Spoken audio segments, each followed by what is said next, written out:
it's not Daniel Jones starting, are the Colts even?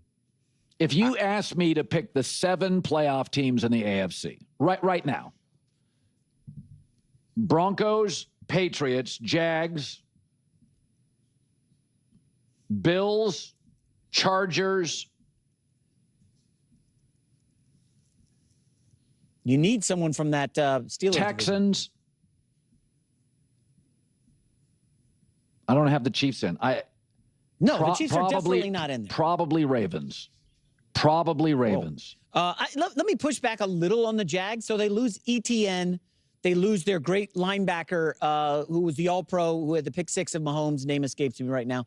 But those are 2 significant losses. They get Travis Hunter back at receiver. There's a lot of chatter. Brian Thomas probably going to get shipped here in the coming week. A lot of change. Do you think Jacksonville continues what was a pretty damn good season? Yeah, the second year Liam Combs said, no, I'm just looking over at playoff teams.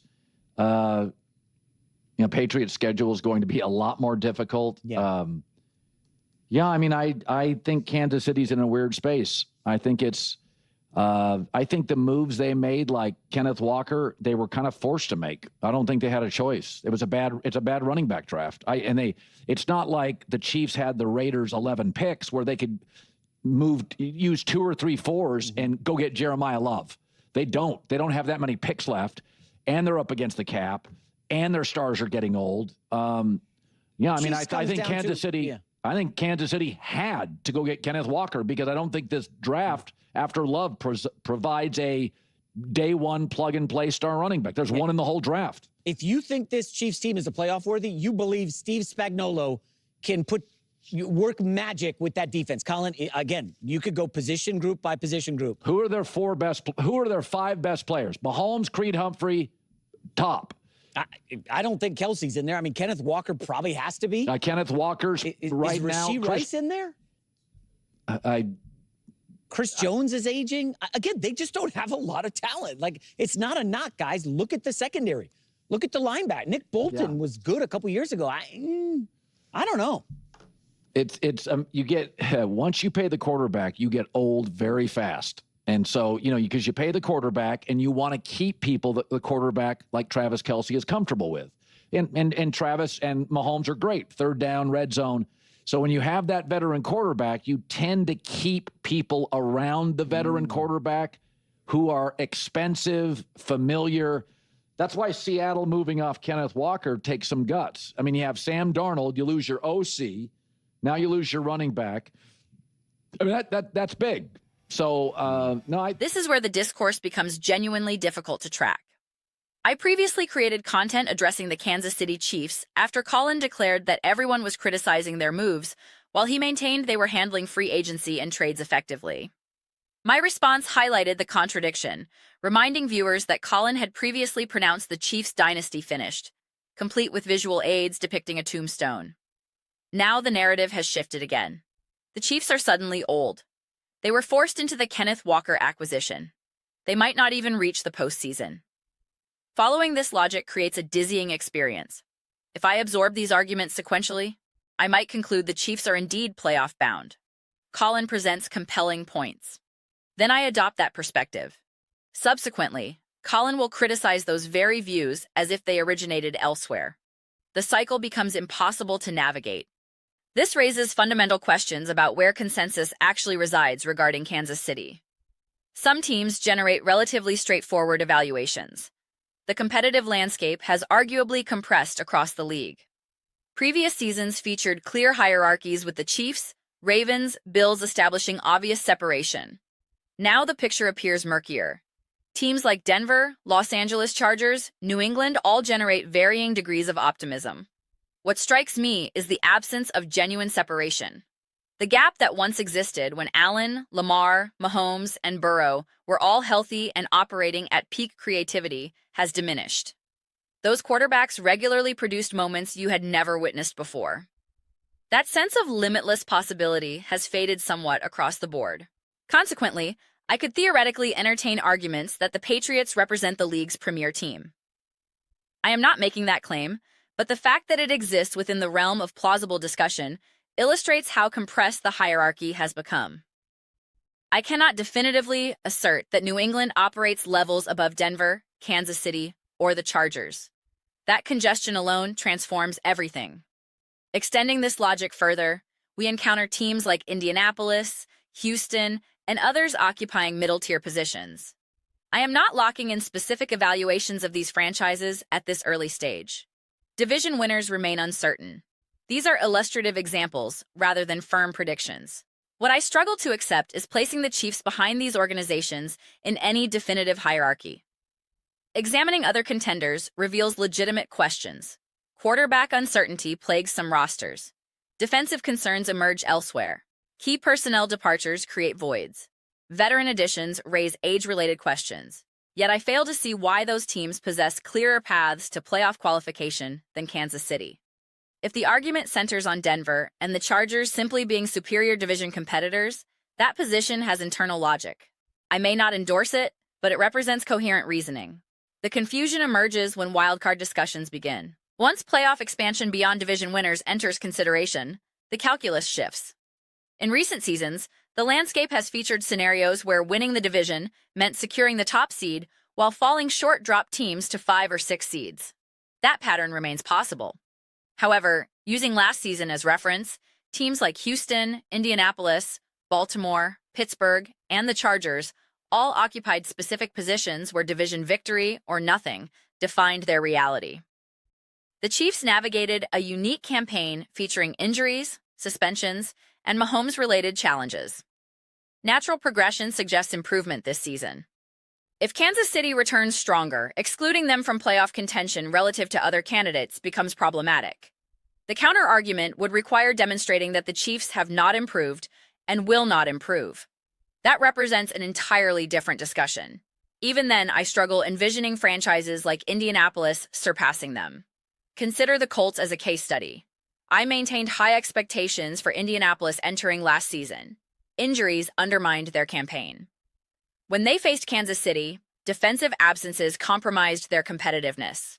That game marked a turning point, followed eventually by Anthony Richardson's injury. Yet individual moments revealed the fundamental distinction. Mahomes demonstrated superiority over Richardson in critical situations. The Colts should have won that contest. They possessed opportunities. However, Indianapolis lacked the institutional knowledge required to close out such games, while Kansas City possessed it in abundance. The Chiefs deserved victory because they understood how to achieve it. There were moments when Shane Steichen needed Richardson to simply make a play. When circumstances deviated from perfect execution, when design alone couldn't solve the problem, the required magic simply wasn't there. Steichen called beautiful plays. I recall specific gorgeous designs, perhaps involving tight ends or receivers, that produced touchdowns through schematic brilliance. That was Steichen magic at work. But when the situation demanded Richardson magic, the response was essentially, "Please don't ask me for that." The Colts ultimately lost, the Chiefs won. This dynamic matters tremendously when evaluating teams clustered together competitively. Kansas City deserves the benefit of that distinction. They do not automatically deserve division title presumption. I acknowledge that perspective as reasonable. However, when considering the crowded middle tier featuring young quarterbacks, aging signal callers, first-year coaching staffs, and various uncertainty factors, I struggle excluding the Chiefs from that mix. The advantage they possess through institutional knowledge and proven execution matters. Unless their roster has deteriorated to the point where those advantages become irrelevant, they remain in the conversation. Returning to the Colts illustration, if Indianapolis possessed sufficient roster superiority, they would not have needed Richardson to manufacture magic in those moments. The supporting cast would have compensated. That argument carries validity as well.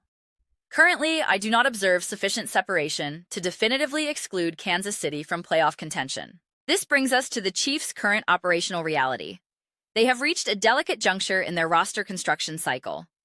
Early in Mahomes' career, contract structures enabled remarkable flexibility. Void years, signing bonus manipulations, and aggressive restructures allowed Kansas City to continuously push cap commitments forward. The underlying assumption justified this approach. Mahomes would remain elite for the next decade.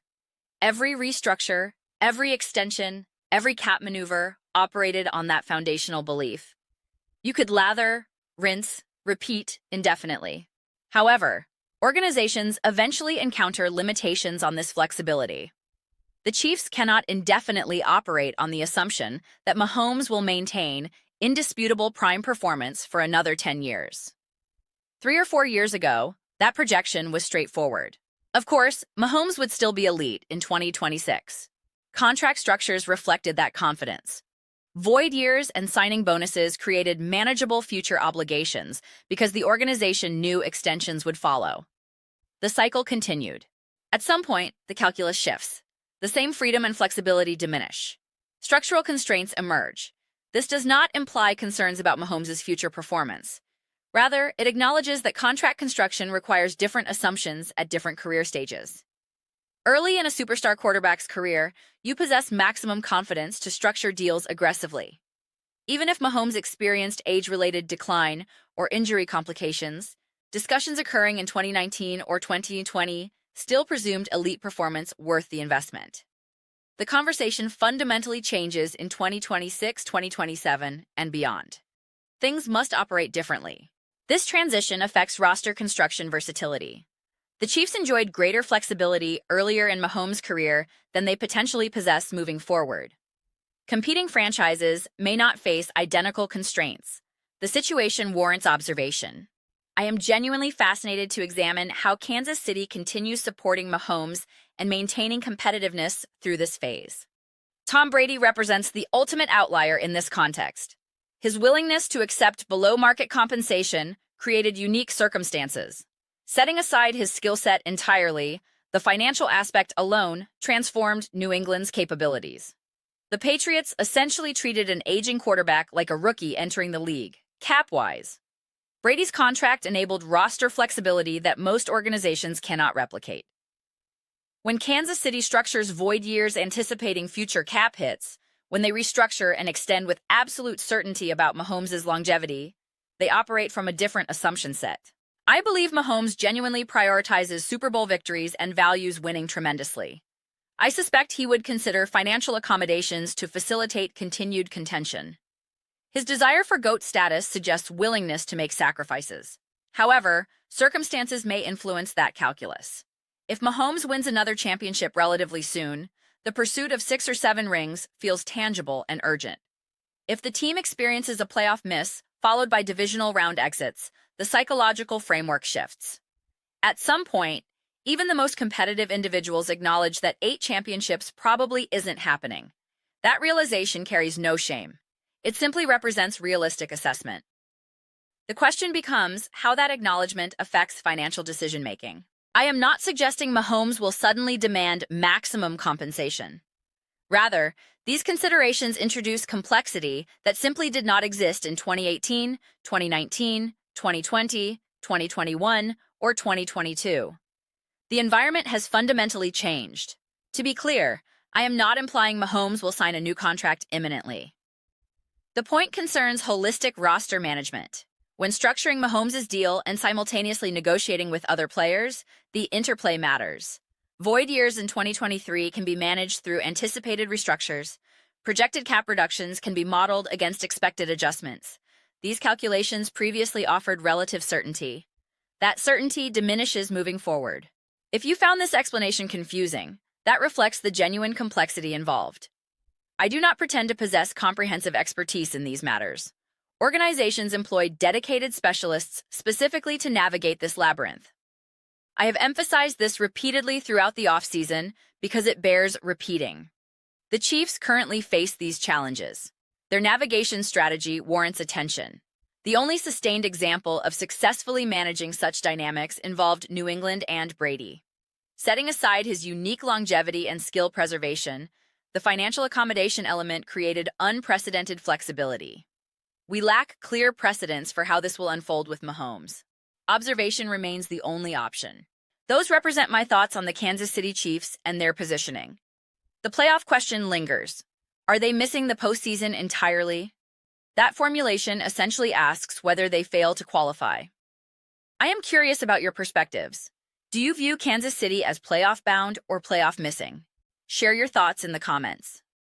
I read every single response, whether agreement or disagreement drives your perspective. Let's generate meaningful discussion. perhaps even productive disagreement, while maintaining enjoyment in the conversation. Please consider subscribing if you appreciate this content. We are developing a community that I hope feels genuinely connected and invested. Your participation matters enormously. Remember to like this video as it supports visibility and algorithmic reach. Thank you for watching. I will see you in the next discussion.